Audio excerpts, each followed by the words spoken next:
আপনি আসলে রাষ্ট্রের সর্বোচ্চ ক্ষমতায় বা রাজনীতির জায়গায়, দেশ পরিচালনায়, সেগুলিতে আপনি আসলে আসতে চেয়েছিলেন কিনা, চান কিনা, বা ওই জায়গা থেকে? যদি চাইতাম খালেদ, যদি চাইতাম, তখন যখন মিলিটারি আমার বাসায় এসে বসে রইল সারা রাত আমাকে রাজি করানোর জন্য, আমি তো লুফে নিতাম। রাজি করানোর জন্য বসে থাকতে হবে কেন? আমি যদি ক্ষমতায় চাইতাম, বলি আর চলেন চলেন, কি করতে, কি কোন জামাটা পড়তে হবে দেখিয়ে দেন, এখনই যাচ্ছি। আমি তো সেটা করিনি। তাদের সঙ্গে তর্ক করেছি, সারা রাত ধরে তর্ক করেছে যে না ভাই আমাকে দিয়েন না, আমি এই কাজের উপযুক্ত না, আপনারা অন্য লোক খোঁজেন।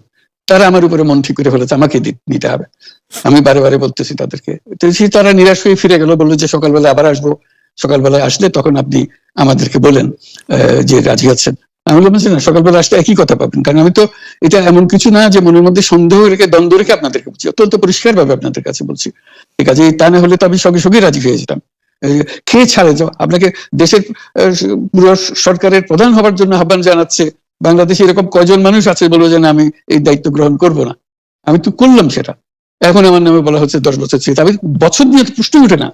প্রশ্ন হচ্ছে আগামীকাল সকালবেলা আপনি শপথ গ্রহণ করবেন, এই কথা। আমি বলি না, করবো না। তারপরে এরপরে তো কয় বছর, কয় কাণ্ড। আমি 10 বছর দিয়ে কি করবোটা কি? আমি 10 বছর দিয়ে, আমি তো বলছি আমি এই কাজের জন্য নই। দেশে আমার দেশ পরিচালনা করা আমার দায়িত্ব না, আমার কাজ না। আমি জানি না এটা কিভাবে করতে হয়, আমি যেটা জানি সেটা করি। Make sense. আপনার মেয়ে মনিকা ইউনুস সম্প্রতি একটি সাক্ষাৎকার দিয়েছেন সিএনএন এ। সেখানে আমি তাকে একটু যদি অনুবাদ করি তাহলে সেরকম পড়তে পারবো, যে আমি তাকে উদ্ধৃত করছি যে কোনো এক সময় প্রধানমন্ত্রী শেখ হাসিনা ও ডক্টর ইউনুস একসঙ্গে কাজ করেছেন। আমি আশা করি সেই সময়টা আবার ফিরে আসুক, শুধু গ্রামীণ কিংবা সংশ্লিষ্ট সব প্রতিষ্ঠানগুলোর ভালোর জন্যই নয়। যদি তারা আবারও একসঙ্গে কাজ করেন তাহলে সেটা চমৎকার হবে। এই মনিকা ইউনুসের এই আশা কি আপনারও মানে একই রকম আশা কিনা, যে প্রধানমন্ত্রী শেখ হাসিনা এবং ডক্টর ইউনুস একসঙ্গে কাজ করলে আরো কিছু চমৎকার কাজ হবে, বা এটা আপনি আশা করছেন, এরকম কি? এটা কি এখন আমার জন্য করা যাচ্ছে না যে আমি নারাজ, করতে চাই না? তুমি ভাবখানা এমন করছো যে আমি আপত্তি করছি, আমি কাজ করতে চাই না। আমাকে যে বললাম চোর বদমাইশ করে রেখেছে, সেখানে কাজ করার তো কথাই উঠছে না। আমার নাম উঠলেই ওনার রাগ উঠে যায়। আমাকে সুৎখোর না বললে ওনার মন তৃপ্ত হয় না। আমাকে চুবিয়ে না ডুবালে, পদ্মা নদীতে আমাকে চুবিয়ে না ডুবালে ওনার মনে শান্তি আসে না। ঠিক আছে, আমি কি করে বলবো? ওনাকে বলতে তো হবে, ওনাকে যদি কিছু বলতে হয়। পদ্মা নদীর কথাটা যখন উঠলই, পদ্মা ব্রিজ সম্পর্কে যে কথাটা সরকারের উচ্চ মহল থেকে এটা বলা হয় যে আপনি আপনার ক্ষমতা ব্যবহার করে বা আপনার পরিচিতি ব্যবহার করে বা আপনার যে একটা সাংঘাতিক রকমের গ্রহণযোগ্যতা সারা দুনিয়াতে আছে, যেটি আসলে ওয়ার্ল্ড ব্যাংক সহ অন্য জায়গায় আছে, সেটি দিয়ে আসলে আপনি পদ্মা সেতুটা বাংলাদেশ যাতে ঋণ না পায় সেটির জন্য আপনি চেষ্টা করেছেন।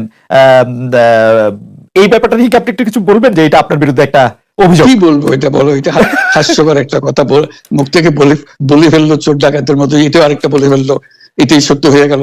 আমরা যে বারে বারে বিবৃতি দিলাম তখন এটা প্রশ্নই ওঠে না। আমরা বাংলাদেশের নাগরিক হিসেবে আমরা গৌরবান্বিত যে এই পদ্মা সেতুর উপরে আমরা একটা সেতু বানাতে পারবো, এটার জন্য আমরা সবাই চাই। কাজে এটা তো বিরোধিতা করা তো প্রশ্নই ওঠে না। কেন বিরোধিতা করবো? দেশে যে একটা বড় রকমের ঘটনা ঘটতে যাচ্ছে সেটা তো আমরা সবাই সমর্থন করেছি। তিনি বলেই চললেন। এখন একজনে বলতে থাকলে তো আমার করার কিছু তো নাই। উনি এত শক্তিধর যে এখানে আমার কথা তো কিছুই থাকে না। ওনার সরকারের যাবতীয় প্রচার যন্ত্র ওনার হাতে। আমার তো আমার গলার যত তীক্ষ্ণ। আপনি তো কথা বলেন না, বললে তো নিশ্চয়ই আপনার সাথে না। একটি প্রশ্ন আসছে যে পদ্মা সেতুর যখন উদ্বোধন করা হবে তখন কি আপনাকে নিমন্ত্রণ জানানো হয়েছিল, যে মানে রাষ্ট্রের পক্ষ থেকে এরকম বলা হয়েছিল যে আপনাকে নিমন্ত্রণ জানানো হবে, বা আপনি মনে আছে কিনা? মনে পড়ে না এরকম করছে। আচ্ছা, আমি একটু যে বিষয়টি নিয়ে আপনি আসলে শুরু করেছিলেন যে আপনার প্রতিষ্ঠান জবরদখল করা নিয়ে, সেই জায়গাটার মধ্যে একটু আসি। আমাদের যে আন্ডারস্ট্যান্ডিং, সেই আন্ডারস্ট্যান্ডিংটা হচ্ছে এরকম: আপনার হাত দিয়ে যখন গ্রামীণ টেলিকমের প্রতিষ্ঠা হয় তখন এর আয় থেকে আপনি গ্রামীণ ব্যাংকের সদস্যদের জন্য ব্যয় করার কথা বলেছিলেন বা ভেবেছিলেন। আপনি গ্রামীণ ব্যাংক থেকে চলে আসার সময় বা ওই আগে পরে আমরা দেখেছি যে সে আর্টিকেল অফ অ্যাসোসিয়েশনটা আসলে ওই একই রকম নাই, বদলানো হয়েছে। তো গ্রামীণ ব্যাংকের বা গ্রামীণ টেলিকমের এই বেনিফিশিয়ারি থেকে গ্রামীণ ব্যাংকের সদস্যদের আসলে বাদ কেন দেওয়া হয়েছে? মানে এইটার পিছনে কারণ কি?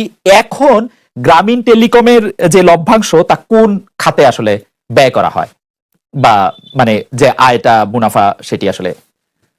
কিভাবে ব্যয় করা হয়? গ্রামীণ টেলিকম একটা স্বতন্ত্র প্রতিষ্ঠান। এটা কোম্পানিজ আইনের 28 সেকশন 28 দ্বারা সৃষ্ট। তার অর্থ হলো যে এটাকে আইনের ভাষায় বলে non dividend company, guaranteed by limited by guarantee. কাজে এটার কোনো মালিক নাই। কাজে মালিক যেহেতু নাই, এটা তার নিজের নিয়মে যারা গ্যারান্টি দিয়েছে, যারা গ্যারান্টির পরিমাণও খুব সীমিত, লিমিটেড বাই গ্যারান্টি, এটা 1000 টাকা।